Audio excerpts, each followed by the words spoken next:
Please welcome Diana to the stage.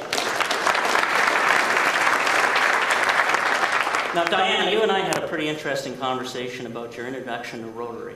Yes, we did. Yes, and why don't you give me a little explanation of what that Rotary wheel means to you? Or what it did. What I thought it meant to me at 17? Yes. And not all Rotarians know this, is that I thought it was a motorcycle gang. Well, we are kind of a gang. Yeah. You know, just maybe not a motorcycle gang. Yeah. So why don't you give me a little explanation of how you started to interact with Rotarians? Well, that's basically how it started. My parents have a restaurant in Oakville, and they were going on their first vacation in 30 years. And so the Rotary Club of Oakville North wanted to meet at my parents' restaurant. And my mom told me, these people, they want to meet at our restaurant Friday morning to make sure when I come back, they're still meeting here. And she left. And I was 17, my sister was 19, and she said, I'm not doing it. So I looked at the card, and you know, you have to obey your parents. So I looked at this motorcycle gang-like card, and I thought, okay, well, I don't care if they destroy the restaurant. I served them. They'll be meeting here when my parents come back. So I had everything prepared, and I was waiting for all the bikes to come in and all the leather. And they came all dressed up, and they were very proper, and I thought, that's strange. They'll break out the leather the second week. So sure enough, the motorcycles did not show up. The leather did not come out. Third week, fourth week, I started to follow them. And interesting group of people, professionals that I found it had nothing to do with the motorcycle gang.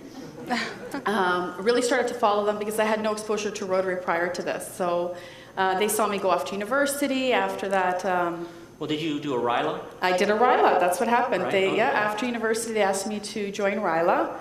And I had heard that it's a life-changing experience. You leave, you're crying.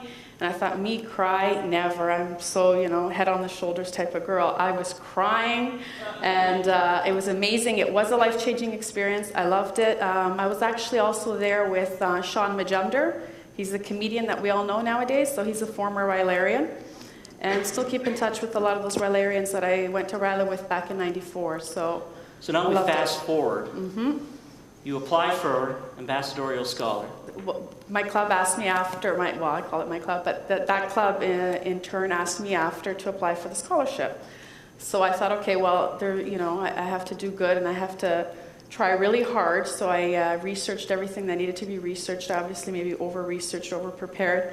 I found out everything there was to find out about Rotary. And then what did you do once you knew all that? I applied for the scholarship and I actually ended up winning it. You won the scholarship? Because I didn't want to disappoint the Rotarians, so I worked really hard. I didn't want to embarrass them or embarrass myself. We work mostly on guilt. Yeah. So you get this award, then what do you do? Well, they selected me to go to Florence, Italy, and I was like, Florence, Italy? Because I had wanted to go to Brussels, Geneva, Milano, and do my MBA, and they actually selected me to go to Florence, which is the one non-MBA school. So I took single courses at a master's level. And I was on the phone with Rotary International saying, you know, can you change my city, change my city? And they said, no, this is about the cultural importance of you going to another country to learn the language, to live the culture, to meet with the Rotary clubs. You know, it's not such a bad deal that you're not going to do your MBA, because if you do, in those 12 months, you'll only see the four walls of the university, and in English. Right. So. Now, didn't you drive somewhere as soon as you got this? What do you mean? Oh, yes, that's right. As soon as I got the award, I found out I won in July. I think in August, I drove 9 hours. I convinced my cousin, let's go on a little road trip, and we went to Evanston, Illinois. And I went to the headquarters of RI so that I could really get to the heart of the matter, and it's a way of sort of me thanking Rotary. But this is before I even left, so. But yeah, no, I went to, I loved it. And there's a picture of me there shaking Paul Harris's hand. Paul Harris's hand? Yeah. So we founded this back in 1947. That's right. And we sent over 40,000 men and women across the country. So it almost sounds like we know what we're doing in this field. Is it? So did they guide you really well? Because once you finished that, you then went on to do... I subsequently won a graduate internship with the United Nations in Switzerland. I represented Canada, and then I did another internship, and then ended up working there. And I think part of that is due to the fact I was actually doing my Rotary Ambassadorial Scholarship during that year abroad. And so that obviously looks good when you're sending in an application. So it really holds its weight, because there's a lot of former Rotary academic ambassadorial scholars that have gone into UN careers or have gone on to do great things, like Paul Volcker, U.S. federal chairman, and Sadako Agato. So there's a number of people. So you wanted to really go to New York. Yes, I did. That was the mecca for you, the United Nations. So completely disappointed, you ended up No, it wasn't. in Switzerland. Yeah, no, I love Switzerland. Oh, I loved it. Okay, It was great. So then you finished that. I finished that, And then you and then I went where? don't know. No. Okay, rule to Rotarians. Yes. Don't send the female Rotarians to Italy. Yeah, okay. They come back married with 2 kids. Well, you went with a blinders on, saying you were not going to get married. I was not going there to date, that's for sure. No. And you were staying away from them. Yeah, I was repelling them. Yeah. Repelling was the word. So it seems like this program we do, the GSE, comes back to bridging the continents again. Exactly. So how did this bring you closer to other cultures and that you really didn't know before you left? Well, for example, as a Rotary Academic Ambassadorial Scholar, I gave plenty of talks in Italian to all the Rotary clubs in that area. I participated in the district conference, had a chance to see what they do, and it's completely different. I'm sure a number of you know when you visit other Rotary clubs in other parts of the world how different it is. So you have a chance to sort of really see just culturally how people interact and how they do things that are different. So my exposure was good in the sense that I had a chance to explain what we do in Canada or what Rotarians do in Canada or just in general, like university students. I also participated a lot in Rotaract because the Rotarians, it's very socially elite, so they kept kind of pushing me to the Rotaract stuff. So I was basically, I was doing 2 things, Rotaract and Rotary, and I met a lot of people that way, and I improved my Italian along the way, and it was a great experience, so, you share along the way. What were some of the projects you did in Rotaract while you were in? Well, they do a lot of gala events, so there wasn't like us rolling up our sleeves washing cars. They don't do that. It's all show, That's like the Brampton Club. Yeah. I see, okay. So yeah, no, what did we really do? We dressed up really nice. We went to these important great villas with candles lit all the way up the cypress trees, up the hills. It was beautiful. It was like out of a movie. So yeah, that's what we did. Okay. So now, did you travel through Italy at all? Yes, I did, as much as I could, and then through Europe, and it was good. So what was your favorite spot? What would you say if you had to go back and live? Where would you live? In Europe? Yes. I love Geneva. I had a really good time in Geneva. So it was okay that you got accepted there instead? Yes. Yeah. It was amazing. It was really good. Is it very clean? Yes. Geneva? Yeah. Yes. Yeah. Why don't you give us a background of Geneva and how they keep their city? Did I tell you a story? Yeah.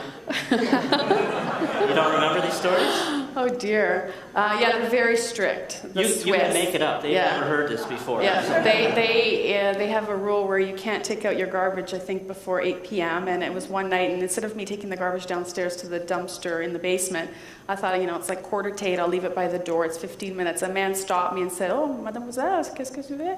And he was going on, and I was like, oh my God, 15 minutes. But yeah, no, they're very... You can't, on Sundays you're not allowed to mow your lawn, you're not allowed to wash clothing, so no washing machines, no noise, and everybody follows it. So, and then you go to Italy, south of the border, and it's chaos. Cars are parked everywhere.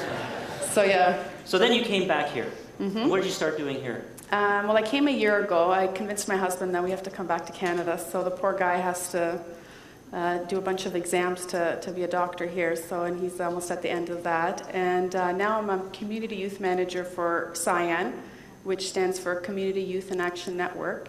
And further to what Mark was saying, we're sort of the hub organization that helps high school students finish their 40 hours of ministry-mandated volunteer hours. So we kind of do a lot of the legwork for them. I connect with all the community organizations and say, this is who we are, what events do you have ongoing or one time that we can post on the website. And then the students, for them, it's like a shopping spree. They go on the website and they pick and choose what they want to do when they want to do it. And that ties in nicely with Interact, too.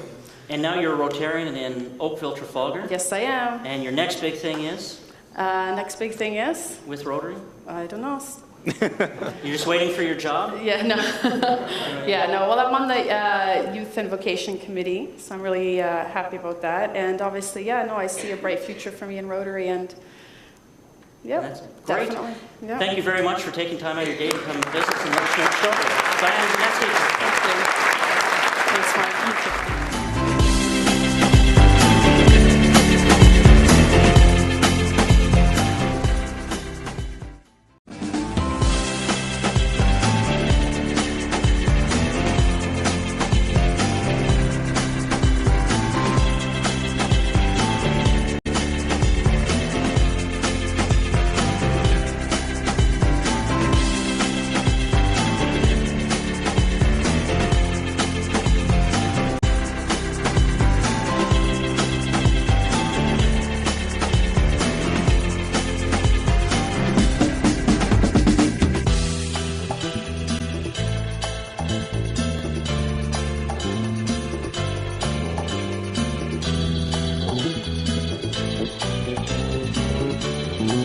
Thank you.